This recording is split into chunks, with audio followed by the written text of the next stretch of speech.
speaker number 1, Christina Gray. Hello, members of TPW and councillors. My name is Christina Gray, and I'm here representing the Edmonton Transit System Advisory Board, Council of Committee made up of 12 volunteers. We have remained informed about the vehicle choice issue over the past 4 years after being involved in the debate in 2004. We have received numerous presentations from administration, the researchers, and the various consultants involved, as well as being engaged stakeholders in the process. This year we created a Trolley task group to exhaustively review the study and its results. And 3 key members of that Trolley task group are behind me, John, Sam, and Masood, and they may be assisting me in answering your questions, should there be any. This Trolley task group has collectively spent more than 100 hours on this issue, and we've taken it very seriously. I would like to mention that ETSAB did not approach this decision from an entrenched position. At this time, we have only 1 member who was on the board in 2004, so we have an entirely new team looking at this issue. Our formal position was decided at our last board meeting last Monday, a week ago, and it was a 3-hour discussion, so it was excellent. Our position, ETSAB recommends the retention and long-term development of the trolley system. There are several strong value-based arguments for Council choosing to invest in the trolley component of the Edmonton Transit System, and I will elaborate on those positions and arguments throughout this presentation. As well, ETSAB found significant errors and omissions in the technical reports, as well as in the public involvement process. These errors and omissions raised concerns about the validity of the overall conclusions for us.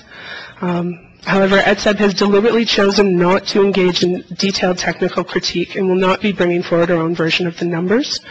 But it is evident to us that the numbers as presented are not acceptable for the basis of such an important decision.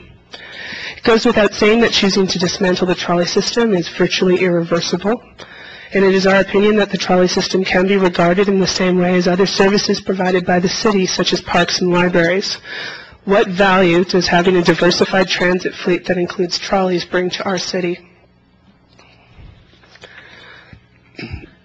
Currently, trolleys are run on some of Edmonton's busiest streets, where small improvements or changes to air quality impact a large number of people.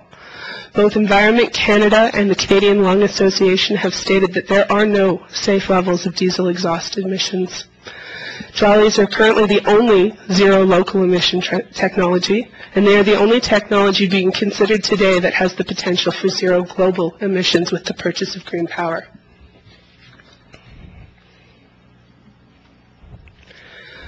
The new trolleys that are being considered eliminate a lot of the problems that existed with the old, including they are low floor, which solves issues with accessibility.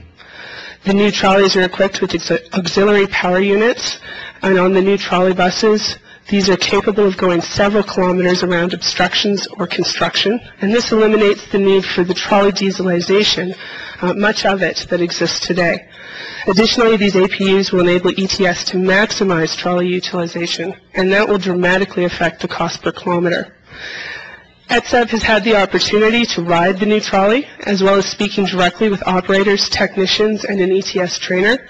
The new trolleys are considered easier to operate. As well, they make it possible to internally disconnect the poles from the overhead wires and have easier and faster pole reconnection.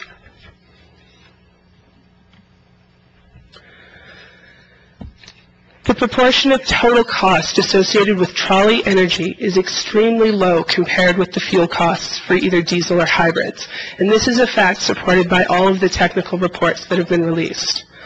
This makes the trolleys the least susceptible to cost increases in the likely scenario of energy prices increasing dramatically over the life cycle of the vehicle.